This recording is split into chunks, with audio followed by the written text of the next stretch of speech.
Boa tarde, gente. Bem-vindos à nossa aula de hoje. O nosso conteúdo será a correção de algumas atividades, uma atividade da semana passada e as atividades dessa semana, tá ok? Então, por favor, peguem os livros e abram na página 203. O texto da página 203, ele seguia o conteúdo de vocativo, né? E o texto tem como título Asa Curta. E a partir da leitura desse texto, vocês tinham algumas questões de interpretação para responder. Então vamos lá. Primeira questão. O texto que você acabou de ler é um trecho do livro Um Outro Jeito de Voar, que conta a história de Asa Curta. A partir da leitura desse texto, é possível dizer qual seria o outro jeito de voar? De acordo com a leitura do texto, nós vamos responder essa questão positivamente, né? Sim. O outro jeito de voar seria estudando, pois foi assim que Asa Curta aprendeu tudo o que ele sabe. Apesar dele não conseguir voar de forma física, digamos assim, ele conseguia voar através dos livros, né? Segunda questão. Após a leitura atenta do texto, é correto afirmar que o Asa Curta, alternativa correta, letra C, dedica-se a levar uma vida plena de realizações, embora deseje também realizar os feitos que sua diferença o impede de fazer. Terceira questão. Observe o trecho. Mas você é o passarinho mais perfeito que todo mundo já viu, Asa Curta. Sabe fazer casa como João de Barro e canta que nem um curió. A palavra em destaque, de acordo com os padrões normativos da gramática, deveria ser grafada com a letra minúscula e com o hífen. Por quê? Uma palavra que está lá dentro do enunciado, né? E João de Barro está fazendo referência aí ao animalzinho. No entanto, ao escrevê-la utilizando a letra maiúscula, nós podemos supor que o objetivo do autor do texto é: a alternativa correta é a letra C, particularizar o ser, ou seja, um nome comum que passa a ser individualizado, isto é, se torna um nome próprio. Então, apesar de João de Barro ser uma expressão utilizada para designar os animais dessa espécie, né? Aqui dentro do texto, o autor quis colocar João de Barro como nome próprio daquele pássaro. Próxima questão. Quanto à conduta de Asa Curta, conclui-se que ele é um pássaro. Alternativa letra D. Ativo, inteligente e preocupado com a opinião dos outros em relação às suas atitudes. Quinta questão. A palavra queixava-se, que está lá no quinto parágrafo, não poderia ser substituída no contexto por. Alternativa correta, letra A, orgulhava-se. Entre essas alternativas, gente, a única palavra que está com sentido diferente de queixava é orgulhava-se. As outras podem ser consideradas como sinônimo, né? Lamentava-se, desgostava-se, lastimava-se ou lamuriava-se. Sexta questão. A única opção em que a troca do vocabulário destacado pela palavra que está entre parênteses altera completamente o sentido dos trechos é: alternativa correta, letra E. Como ia ter coragem de dizer para eles que não sabia voar? Se você tirasse a palavra coragem e colocasse a palavra que está entre parênteses, vontade, você ia alterar o sentido, porque a coragem que o texto está falando é exatamente a vontade de ter que falar para outras pessoas, que era o que ele não tinha. Ele não tinha essa vontade, ele não tinha essa coragem. Sétima questão. Agora leia o trecho abaixo e responda as questões. Mas é impressionante, companheiro, como o povo lá dança tango igualzinho a você. Letra A. A quem que está se dirigindo essa fala? É ao Asa Curta. Letra B. Como o destinatário é tratado? Como o companheiro. Letra C. Essa forma de tratamento demonstra amizade ou distância? Quando você usa essa expressão, né, companheiro, significa que você é próximo daquela pessoa. Então, significa que eles têm uma relação de amizade. Letra D. Nesse trecho, como que se classifica sintaticamente o termo companheiro? Então, essa expressão companheiro foi utilizada para chamar a atenção, né, do interlocutor. E nós vimos que a palavra que exerce essa função é o vocativo. Então, a resposta da letra D, vocativo. Letra E. A que lugar se refere a palavra lá? Qual é a localidade que o passarinho respondeu, que no caso ele indicou, que os pássaros dançavam tango? Na Argentina. Letra F. E qual é a função sintática desse termo lá? Ele é um adjunto adverbial, ok? Oitava questão. No último parágrafo do texto, o que o autor quis dizer, consentiu o mundo com o seu próprio bico?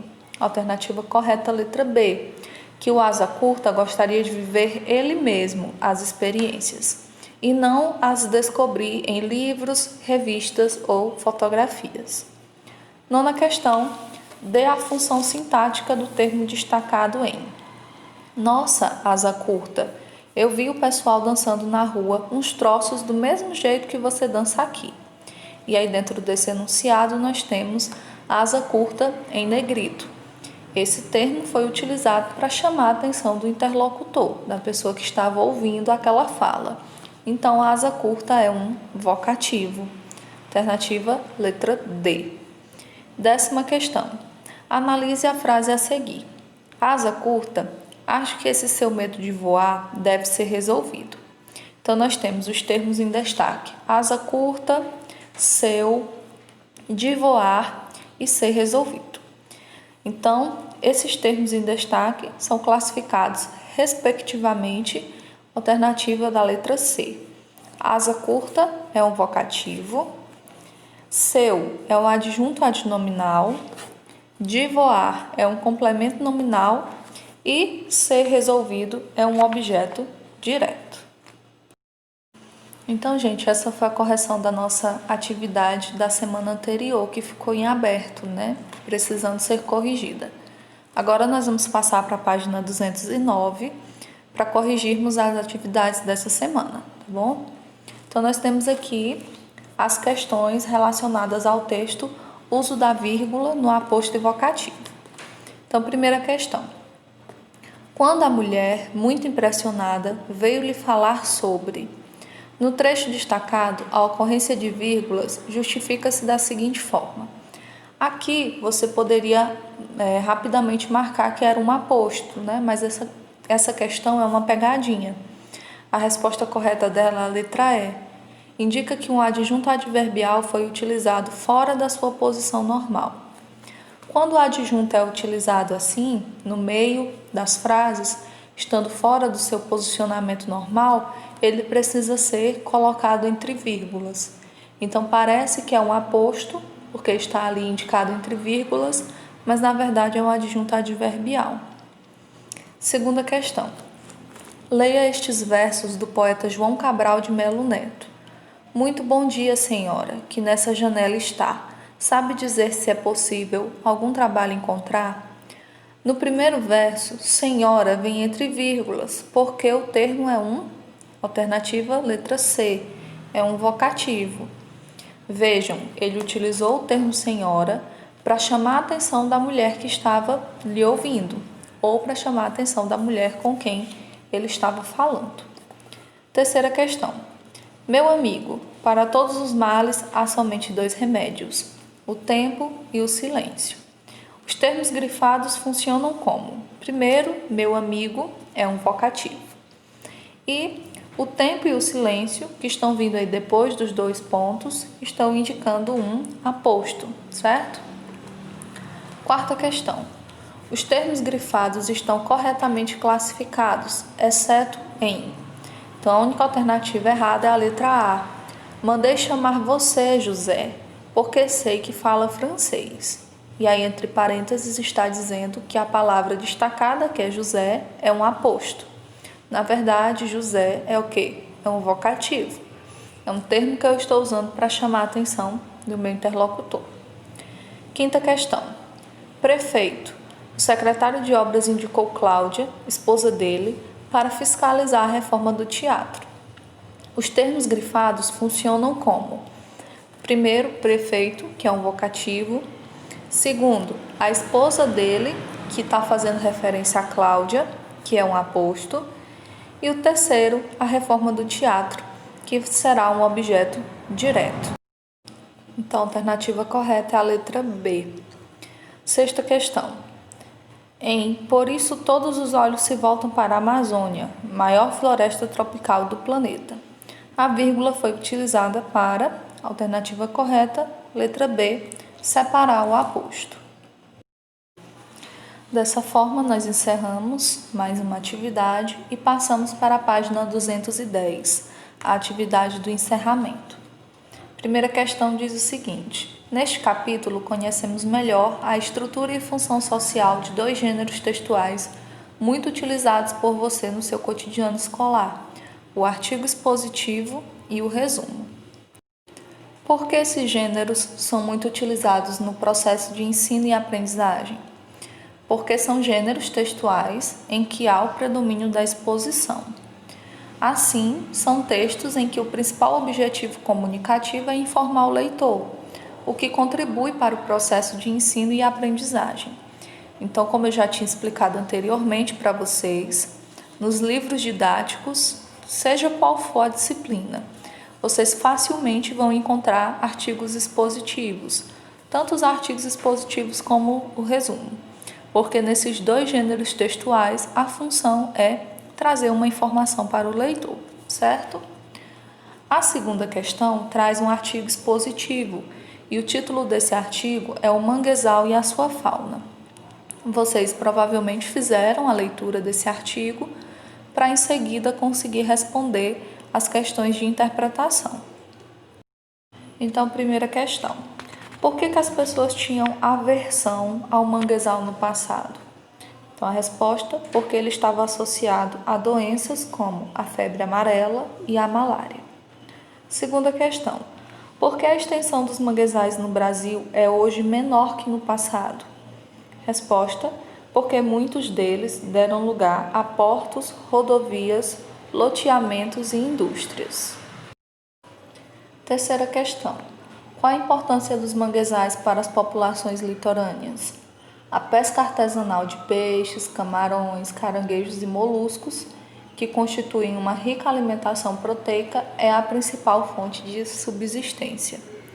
Tanto se alimentam, desses animais, como também podem fazer a venda para arrecadar algum dinheiro, Quarta questão. Por que, apesar de não ser muito rico em diversidade de espécies, o manguezal é considerado um ecossistema muito produtivo? Resposta: porque não é rico em diversidade, mas é rico em quantidade, já que as populações são abundantes. A quinta questão, nós temos um esquema que foi feito a partir do texto O Manguezal e a Sua Fauna, e nós temos que preencher com as informações que faltam. Então, começando pelo título, vocês vão colocar o manguezal e a sua fauna. E aí vocês vão passar o primeiro parágrafo, porque já está respondido, e nós vamos para o segundo. Qual é o objetivo do segundo parágrafo? Informar sobre a extensão dos manguezais no Brasil. Terceiro parágrafo. O objetivo: introduzir a biodiversidade dos manguezais, que será apresentada nos parágrafos 4º e 5º. O objetivo do quarto parágrafo: informar sobre a flora dos manguezais. O objetivo do quinto parágrafo: informar sobre a fauna dos manguezais. Sexto parágrafo. Objetivo: abordar a utilidade dos manguezais para a população litorânea brasileira. Objetivo do sétimo parágrafo: informar sobre a forma negativa com que os manguezais muitas vezes são vistos. E o oitavo parágrafo tem como objetivo apontar os principais inimigos dos manguezais. Sexta questão. Agora que você esquematizou e resumiu as principais informações presentes no texto, certamente ficou mais fácil entender o seu conteúdo. Pensando nisso, analise o título do texto. Letra A. Você o considera adequado? Então, a resposta, gente, é pessoal. Porém, se vocês analisarem o título do texto, vocês vão perceber que ele não está adequado. Quando eu digo manguezal e a sua fauna, é como se eu estivesse fazendo referência dentro do texto só à fauna do manguezal. E não é isso, porque dentro do texto foram citados vários aspectos dos manguezais. Letra B. Você sugere outro título para o texto? É uma resposta de cunho pessoal também. 7ª questão. As frases indicadas nas alternativas a seguir foram retiradas do texto. Analise-as com atenção e assinale a única que não apresenta o aposto. A alternativa correta é a letra A. Se vocês perceberem, visualmente não tem nenhum sinal de pontuação na letra A. Não tem vírgulas, não tem travessões, não tem 2 pontos. E vocês sabem que o aposto, que o aposto é introduzido por um sinal de pontuação, tanto o aposto quanto o vocativo. Em todas as outras alternativas nós temos os sinais de pontuação, exceto na letra A. Certo, gente? Só relembrando o tópico mídias em contexto, que deveria ser feito por nós. É uma atividade que precisaria ser feita em grupo, então, infelizmente, nós não poderemos realizar, tá? Então, a atividade de mídias em contexto, vocês não precisam responder, porque é um trabalho que deveria ser feito em grupo. Tudo bem, gente? Então, bons estudos para vocês e até a nossa próxima aula.